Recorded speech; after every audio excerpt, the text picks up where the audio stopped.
Today's class we are going to have a brief survey of what survey we are going to look at the concluding part of this document. So in that sense, the choice has been subjective because the fact that there might be good available texts on geometry, but it's always helpful to have a how Philbert reformulated it. A lot of things what he says in the conclusion may not be relevant in the sense because a lot of things have developed since then. I see. So we have a brief a bird's eye view of how he tries to reconstruct geometry and Euclidean geometry and a brief introduction to non-Euclidean geometry.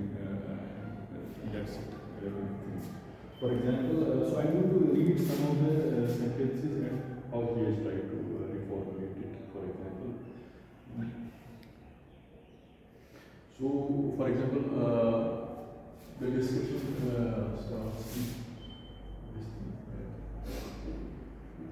that the action of parallels, the description of action from parallels. So in the history of both Euclidean and non-Euclidean geometry, so it has a very this action of parallels that to a given point you can draw one line which is parallel to that line, or there can be infinitely many lines which can be drawn to that point which are parallel to that line. Yeah. So those actions, Euclidean actions and this parallel action. In books, whether they can be existing fifth postulate, whether it can exist independent of the first four, and Euclidean system of geometry or Euclidean actions can exist independent of the action of parallels. We can leave the fifth postulate, or we can take the Euclidean geometry and the fifth postulate, but there is this consideration of only one line can be drawn. If infinite many lines can be drawn from that point, then you have non-Euclidean geometry. So independence of fifth postulate vis-a-vis Euclid's four postulates. It's in general books. So we are going to formulate the same question vis-a-vis how Hilbert has tried to classify actions, order action of congruence. These five actions. So that question has to be, he tries to see it in his classification at all. So that's the point. And maybe the point he is mentioning the sophist Lee is another dimension. If you study other branches of geometry, like differential geometry, algebraic geometry, so the idea of different geometry, the idea of differential space. Differential. When you use the ideas of calculus, you can differentiate an element of space. Oh God. So that's a very significant development in the history of ideas of geometry. Mm-hmm. Maybe by means of, for example, so what he's saying, we have excluded the study of important question whether it's possible to construct geometry in a logical manner. This is one question. And by the use of without introducing notional paints, by the use of points and making use of idea of transformation. So we can use ideas of transformations or employing the idea of distance.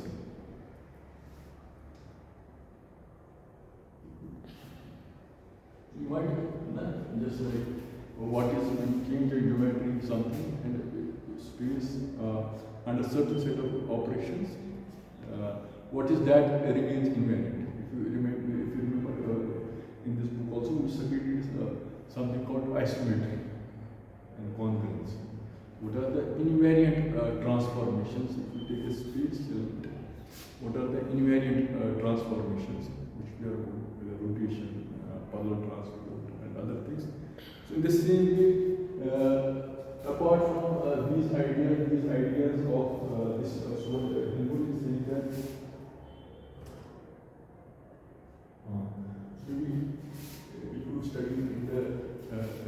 respective aspects of how we have studied in the history of geometry. How history of geometry has started from Euclid way down in late 19th century. So there were some ideas germinating, like we cannot take space as static. So an element of space, whether it's invariant under some transformation or not.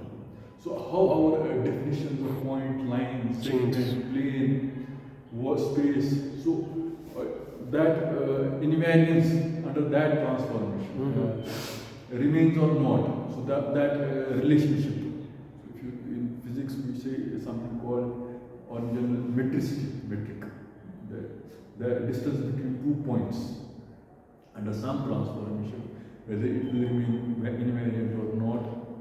So what we want to say is that apart from these ideas, these ideas Lee had incorporated. Historically, Very significant.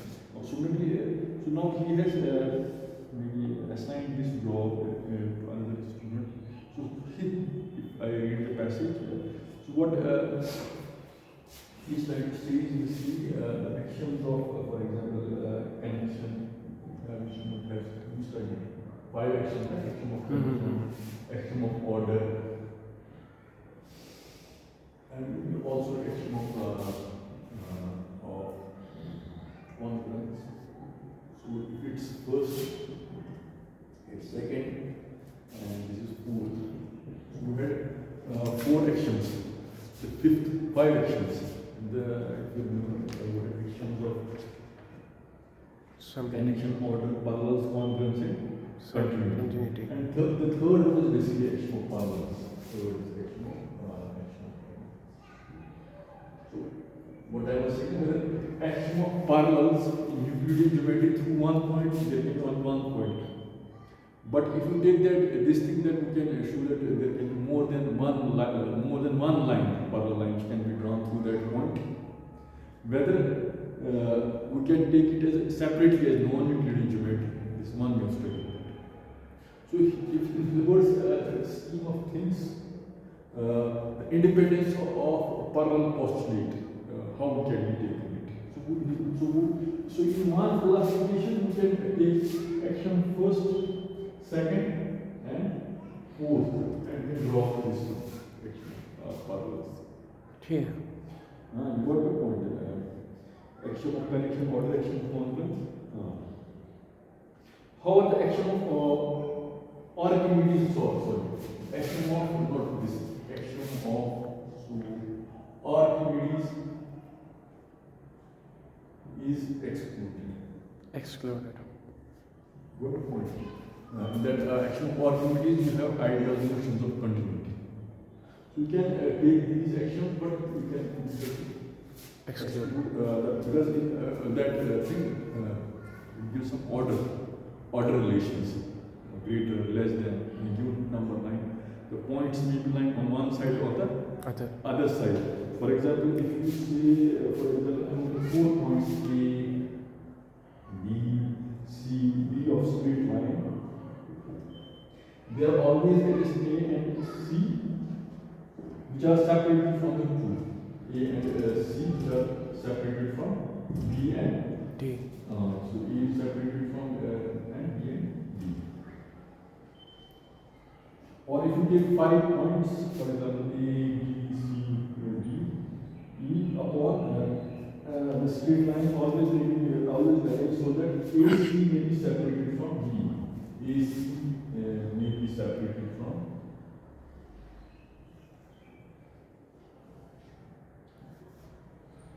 and consequently A is defined or from C as well. So we have not as of now yet had a flavor of what is Riemann geometry, semi-Riemann geometry, non-Euclidean geometry, legendary geometry, global. So this is what beforehand to delve into that we think what he wants to say is basically that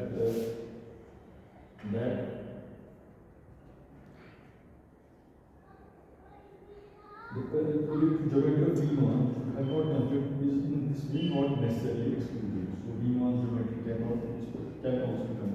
So upon what we see, upon the basis of actions of order, connection, order, congruence. So connection, order, and Congruence. that is to say actions of first, second, and fourth. This is first, this is second, And fourth. and this is fourth. And what is it? We can introduce ideal points now. And this is one important point.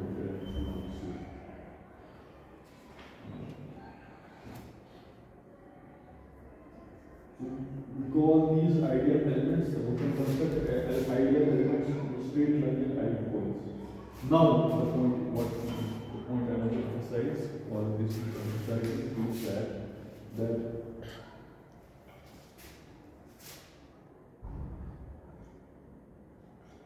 so what is it?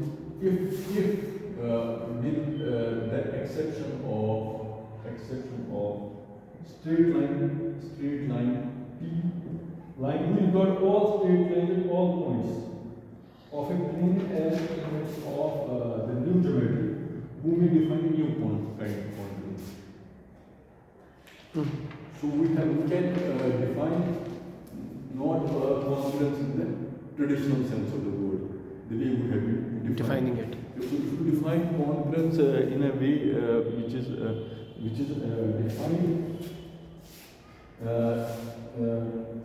we record all elements of straight lines and all points ideal or real. All points? All straight points ideal or real of new geometry, who define a new congruence, and that all the actions of connection, order, and congruence as well as it shall be fulfilled.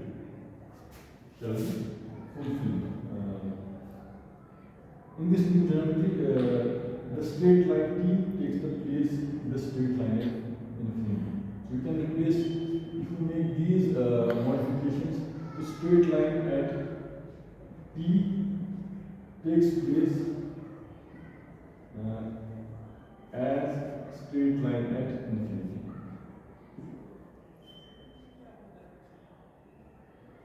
So if you make this sort of modifications, for example, of defining straight line not at T but at infinity. Not at some point. So we can arrive at a new. How are we defining straight line at infinity now? I'm not getting how. No, actually, we are trying to see this action of order. Action of Euclid. It's so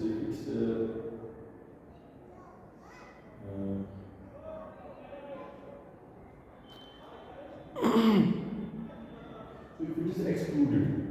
Sure. So the order relationship between the points is not well defined. Acha. Which comes first and which comes Second.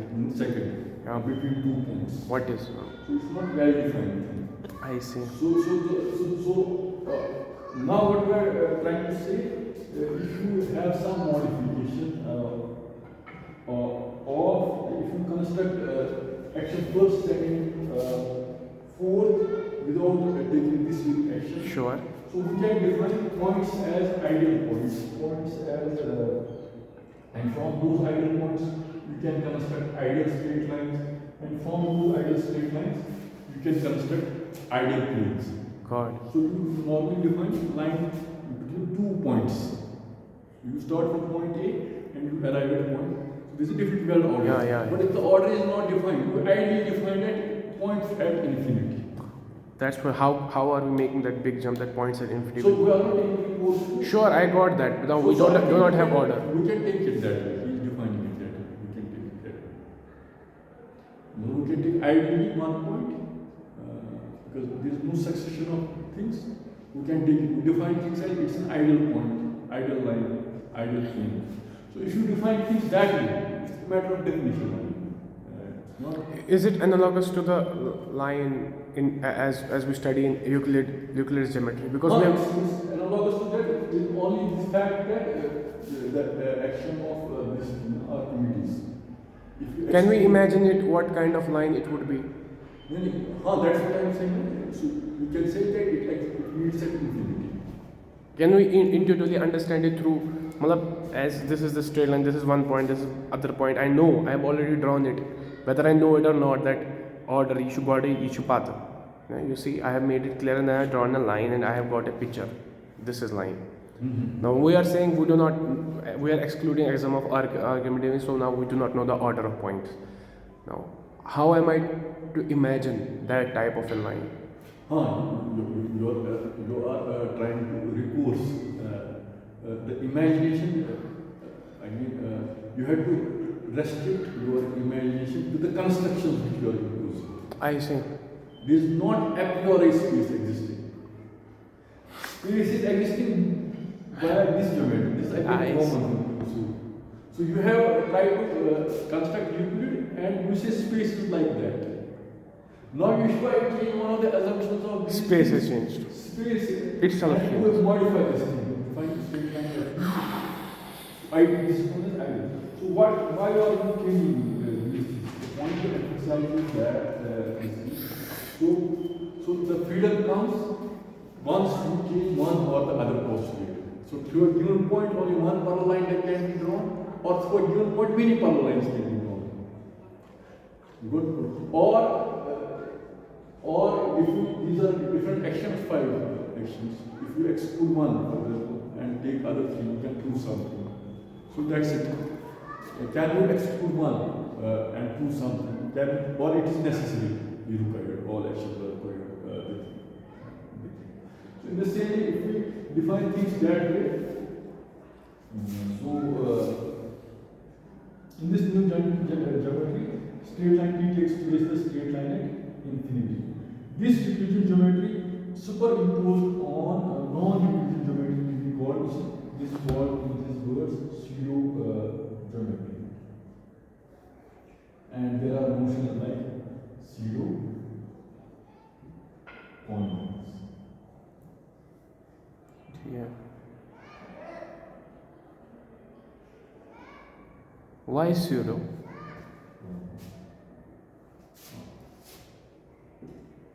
Because pseudo is ideally infinity. Infinity is a big point which you cannot. This is a question I cannot answer this question. It's mere conventional, or there is something deep into it. It could well be. It could have been another geometry. Why are we calling it that? That's what we are coming to that question. Basically, once we drop one or the other postulates, It becomes a different construction, as you said. So what are the different constructions? And post-Euclid, people have constructed, they have come under different names: Lobachevsky, Gaussian, Legendre, Helmholtz, Riemann. different names, Beltrami. So these are different workers and who study non-Euclidean geometry who are trying to just locate their contribution of the different mathematicians and how they contribute to this question. So freedom to just tinker with these postulates, Euclidean postulates, or now in our understanding, Hilbert's classification of these postulates leads to different constructions. For example, just state only by the aid of this, we introduce algebra of segments relating to plane depending upon developments and page. If you go to page 15, according to the book. So if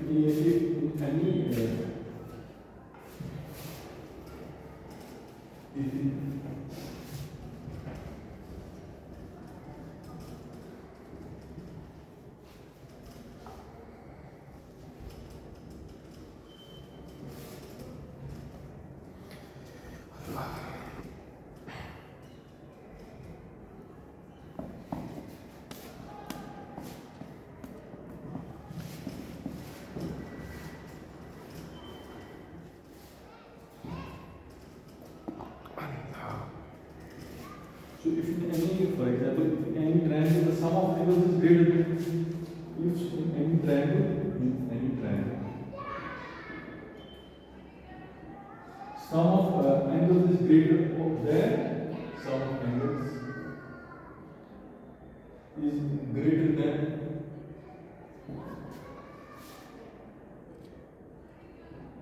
equal to or less than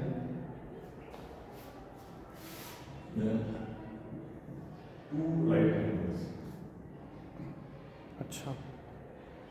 Then same is true for all right angles. Then same is true for All right angles. so you might have studied that you might not have studied that this statement that the sum of two angles can be greater or less than two right angles. It's always less than two right angles. Has In studied. a given, in a good study, in a given triangle, sum of two angles is always less than two right angles. Yeah. But there can be in a given triangle, sum of angles can be you have to just Equal. can be equal to or less than. It can also be Less than. equal. This statement is Very. positive. How can you be equal? How can it be? What the point? So that's the point. So And it still is a triangle. it's- That is more positive. So that's what I'm trying to say. So if you see the freedom of defining line, point, straight line, plane from Euclidean assumptions, and tinkering with those assumptions, we can arrive at different definitions of triangles. Hmm. A triangle can be more than one entity, or two angles can be more than what we call. Sum of two And right this angles. is more in for example, a theorem by Legendre. Legendre has also contributed to this culture.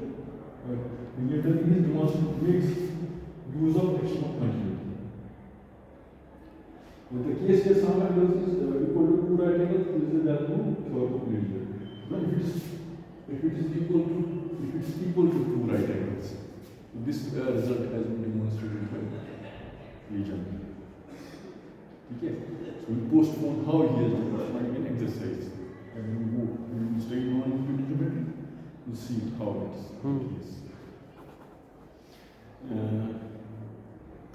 But his subsequent exercise, Legendre has used that, makes use of continuity. It's an Archimedean property. The property which we had Excluded. Previously in that pseudo-Euclidean. Yeah. So he has used this property. Hmm. So how we are doing that, we just have a sort of historical, sort of conceptual developments. In the same way, for example, the hypothesis that when we draw an infinity of lines parallel to a straight line,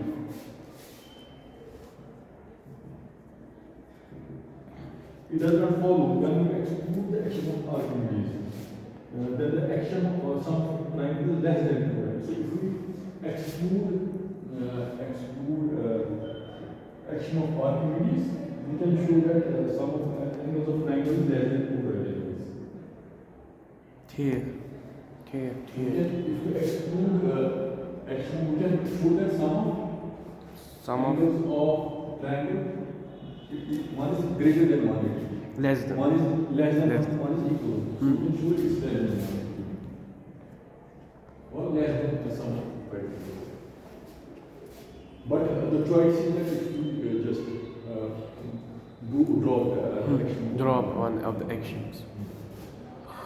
We include one of the actions, things change. We exclude it, then again things change. Those are proper exercises in non-Euclidean geometry. How can do these things? But good point.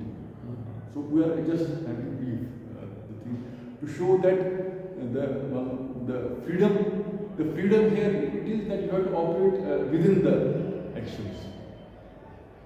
Yeah. and logic widget from Necessitates. necessitates. This is that. So it can be greater than 2 angles or equal to 2 angles. Hmm.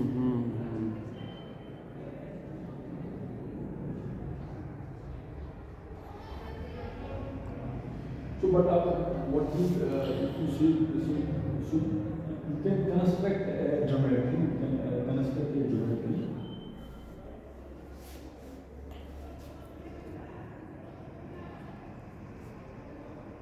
To a point at infinity of lines parallel to a given straight line. Yet, moreover, all Riemann's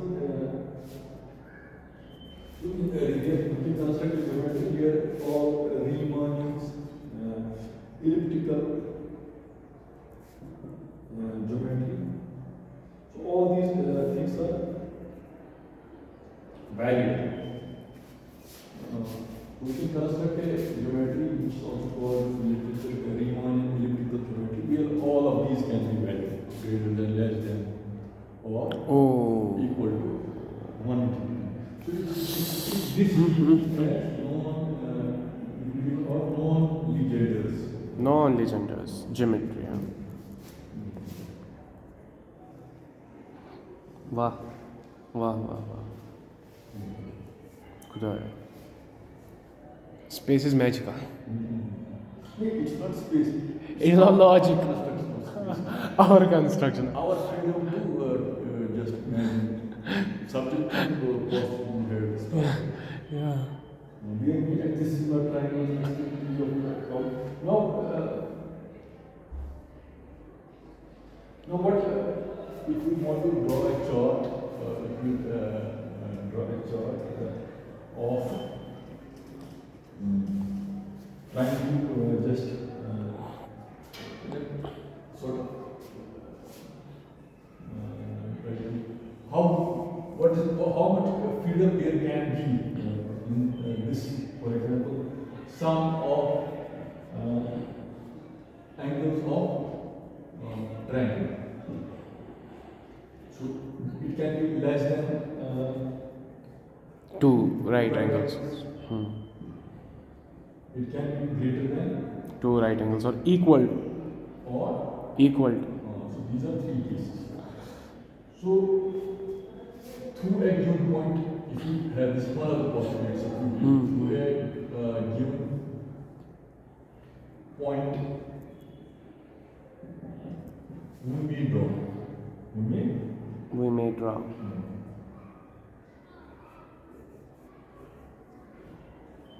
No parallels to straight line. No parallels to.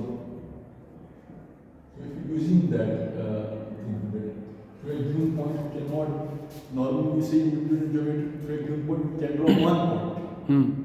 So now if you just you can draw no parallel line can be drawn to a Straight line. straight line. So you can have a Riemann geometry where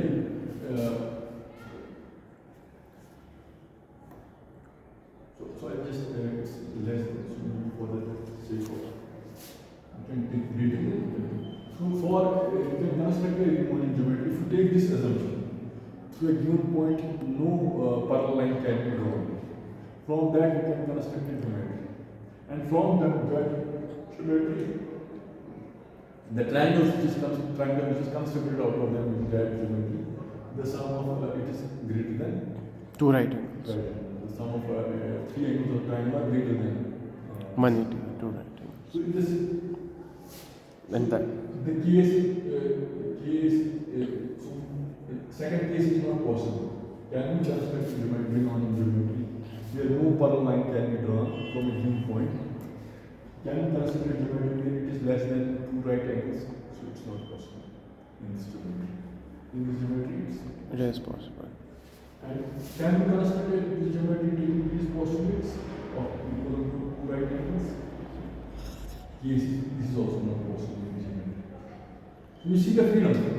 Sir, I have a question. So we have not as of done these exercises. But we have done exercises exclusive to the Euclidean geometry. Sir, what is guiding our logic? Aren't our these investigations or constructions bound in somehow to the empirical world that what is possible, or is it just logical on the That's paper? a very interesting question. How people like Einstein, Wilmot, they appropriated the whole Like we can create a lot of things. the whole lot of general theory of relativity or non-Euclidean geometry. Its relationship with physics, with cosmology, with general relativity, it's well known part of literature.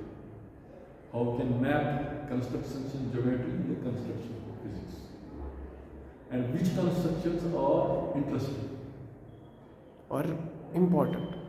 That's also subjective. That is, of course, subject. Subjective things, because it might vary from construction to construction. Or we might use the word which geometry nature chooses. Yeah, that is again very important question, very relevant. So maybe there are, so we post this question, there are views of some mathematicians, Poincare, Eddington, just contributed to this question. For some mathematicians like Poincare, it's mere choice of experimental parameters that dictates which geometry you are choosing. For some mathematicians or relativists, they take geometry as something absolute, a priori, something. Physical world is something, so it's something real. It's not contingent on the expediencies of lab parameters. So it's a separate discussion. The here point I want to emphasize is that at least we can think of. Yeah, that is again. And we can have the proving this thing. Yeah. We have done the whole construction, all the result. We can now do the same things. So it's a It's still beautiful and very powerful. interesting. So the other part is no parallels, non-parallel, non-parallel to a straight line. So here, at least if you can draw one point through a given straight line, then the case is impossible. No. If you can draw a given point, that is a Euclidean case. From a given point, you can draw one. So in this case, you cannot have this greater than 2 right angles. You cannot draw this. And less than, so it's called as Euclidean, but it is called as parabolic geometry. Parabolic, huh? So you might have heard in spatial therapy, some students are talking pseudo-Euclidean space. Pseudo-Euclidean, yeah. Why would take the course to that space? There we define a hyperbolic manifold I see. that has those properties which adjust how we define space and time. So that's it. So which manifold is important in which problem? Physics, space and time. So which geometry? So it's still also interesting. But if this is clear, then we can just go to that. And in this case, which case is impossible. The third one is not possible. Equal is to. possible. Less than is possible. And this parabolic. This and this is not possible. Now the third one. So if we can draw an infinity of parallels plus infinity of parallels straight line, then so it is possible that you can also see that this is known as non-legendary. Legendary. Yeah. So it is known as semi-Euclidean geometry. Semi-Euclidean. And if it is equivalent to this thing, it is known as geometry of Lobachevsky. Lobochevsky. He's a Russian mathematician. Acha. So might not be known to be another person, Nasir Tusi. Nasruddin Tusi. Ah, At-Tusi. He has also independently discovered this fifth postulate. I see. The loophole in Euclid's postulate. He was an astronomer, right? He was a philosopher and mathematician, theologian. I see. Nasruddin Tusi. So we just studying the history of Euclidean geometry. So the point here to emphasize is that these are the different possibilities. Once we can do away or take a new combination of postulates, dropping one or taking one, Then we see the constraint. What is really happening now? What can be constructed? So this is the freedom which is possible. And he has also tried to demonstrate that the possibility of trying to demonstrate what cannot be, the way we prove by contradiction, you cannot prove it, impossibility of proving it. For example, in the history of non-Euclidean geometry, this question that you cannot have say one point, you cannot prove more than one line can be drawn. In the process of trying to disprove something, you sometimes stumble on something interesting. I see. Either it's you are going to prove it, or in the process of negating that thing, or So somehow we are heading towards this question that whether proof by construction is really valid or not. Somehow. that's, Because it depends on our construction. That's a separate question. That's an epistemological question, or that's a question of philosophy of thing. But here, what I am trying to say is that in the history of derivation, Buddhist trying to say, in the history of mathematician, was this way of attempting at things. So you cannot prove this thing, impossibility. So either it helps us, it has helped us. How it has helped us? For example, Abel's possibility of solving the equation to the fifth degree of radicals, or impossibility of demonstrating action of puzzles and forming theorems of Fermat and Leibniz in constructing the algebraic numbers. That constructing by algebraic means the numbers in pi. In pi we cannot construct algebra. Impossibility of constructing E and pi, impossibility of constructing action of puzzles, impossibility of constructing fifth degree radicals. So these questions have helped us. So maybe there is some philosophical moment he is taking this thing. Last pair. That there is something called purity in the methods of demonstration. Wow. Can you repeat that? Tell about the statement. The statement purity in the methods of demonstration. This might be varied from Yeah, it is subject, you know. It's also it's interesting. In- At least it's a source of motivation or inspiration for a person. Beautiful. Now, if you, for example, this is the thing. So if you just read the appendix part of it, he's trying to just extend the same ideas of, for example, Riemann and Hormozd.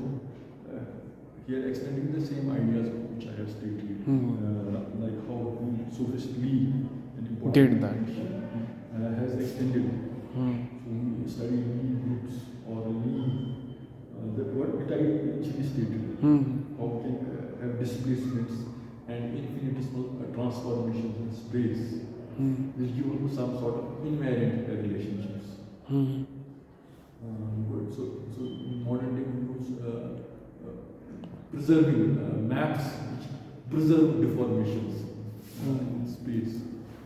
This is the modern way of saying the same thing. Maps that. So how it's related with these geometrical constructions, their self-consistency and things, that's it. So if you study, he has given groups, he's tried to show, Hilbert has his own way of trying to have a Jordangian curve, how he defines it, and Lee's construction. Some of it might be obsolete, but at least how people. So, or it's part of mainstream mathematics. How we construct geometries in space and transformations and relations in space, which may be diffeomorphic in modern day context, or which may be preserving or asymmetric. That we have some transformation, it might be asymmetric, and there is something which is preserved in terms of algebra or in terms of record. So what are the identifications of geometrical variable parameters with the algebra? So if there is a algebra preserving manifold, a manifold which is represented by some geometry or that's encoded in transformation of the maps, how it becomes isometric. This is how we can explain the geometry in modern day lexicon or idiom. Now, the point I want to emphasize is that, for example, so he's, for example, if I say, so he's a particular context, saying that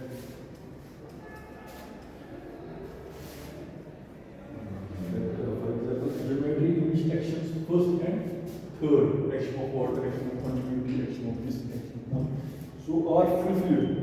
Yes. Either it's Euclidean geometry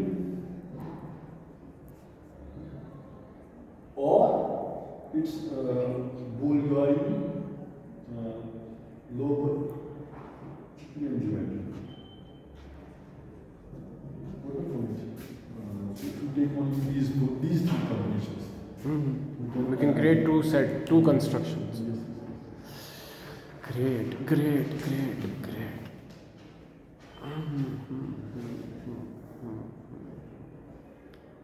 No, that's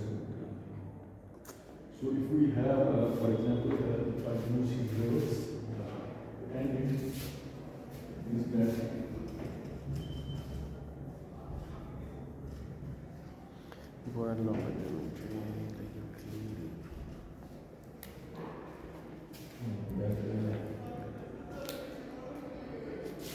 according to action of parallels, holds action of parallels through each point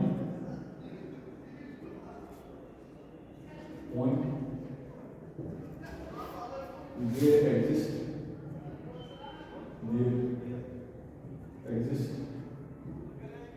two straight lines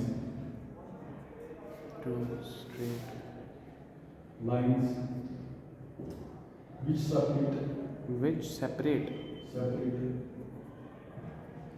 the straight lines which cut the given straight line which cut the given straight line from those which do not cut it, which do not. Can you explain it, please? So through each point there exists two straight lines which separate the straight lines.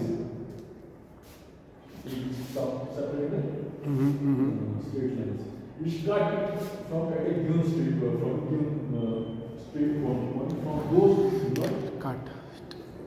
So it's the point. It's one of the constructions. In the former case,